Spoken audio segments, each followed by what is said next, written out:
पोल तोड़ दी जाए। क्या हरियाणा विधानसभा ने, मनोहर लाल जी ने, आपने भी समर्थन दिया था कि इतनी बड़ी तोड़फोड़ गुड़गांव में हो जाएगी, पूरे हरियाणा में हो जाएगी। कानून बदला था, नहीं बदला था 15 दिन के अंदर।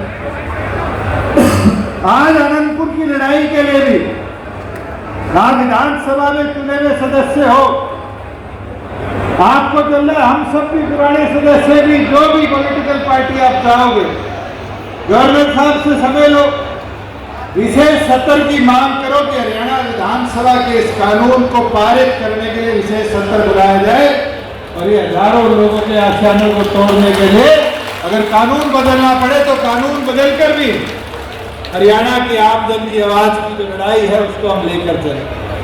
और ये तो शुरुआत है। इस पूरे तोड़ फोड़ की जज अगर कोई थी तो वो अनंत इनकलेव था। प्रधान जी,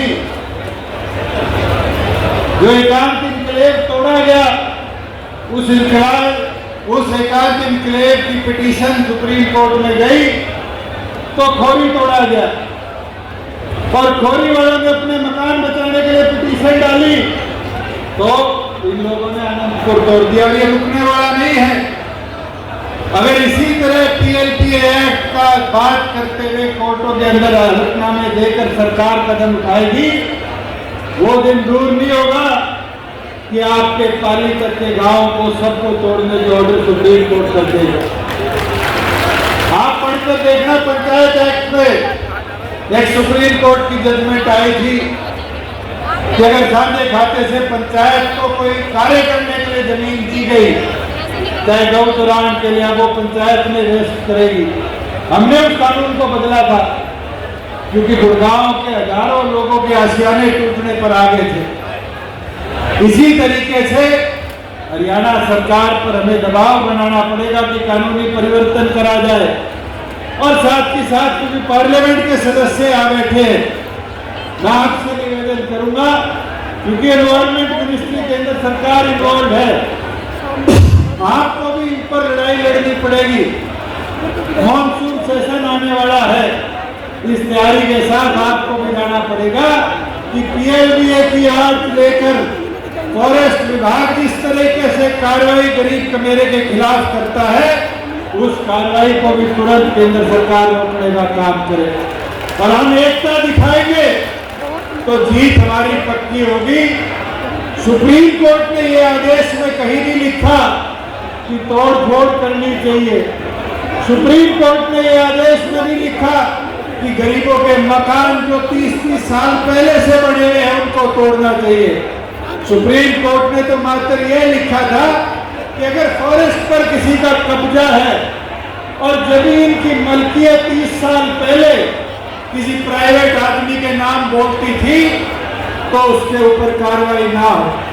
मगर साथियों, एक एक छोटी छोटी चीज देखते हुए आज जिस तरीके से ये कार्रवाई करी गई है, ये साफ मंशा दिखाता है कि कुछ चुनिंदा साहूकारों को फायदा पहुंचाने के लिए हरियाणा सरकार द्वारा सुप्रीम कोर्ट के आदेश को अपने आगे छुपाते हुए ये कार्रवाई करी गई है।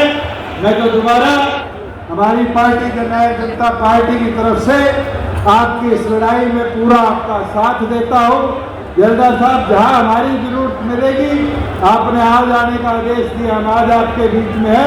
हमारे संगठन का एक एक कार्यकर्ता इस लड़ाई में आपके साथ लड़ने को पूरी तौर पर तैयार है और आखिरी क्षण तक, उस जीत तक इस लड़ाई में आपका पूरा सहयोग देने का काम करेगा।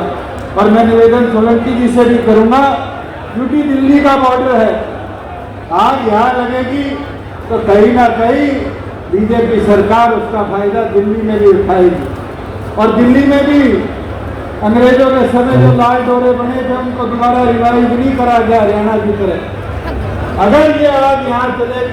हमारे साथ जुड़े रहने के लिए सब्सक्राइब करें देश रोजाना के YouTube चैनल को और नई वीडियो की नोटिफिकेशन पाने के लिए बेल आइकन जरूर दबाएं। अगर आप ये वीडियो Facebook या Instagram पर देख रहे हैं तो पेज को लाइक और फॉलो जरूर करें और ज्यादा से ज्यादा शेयर करें।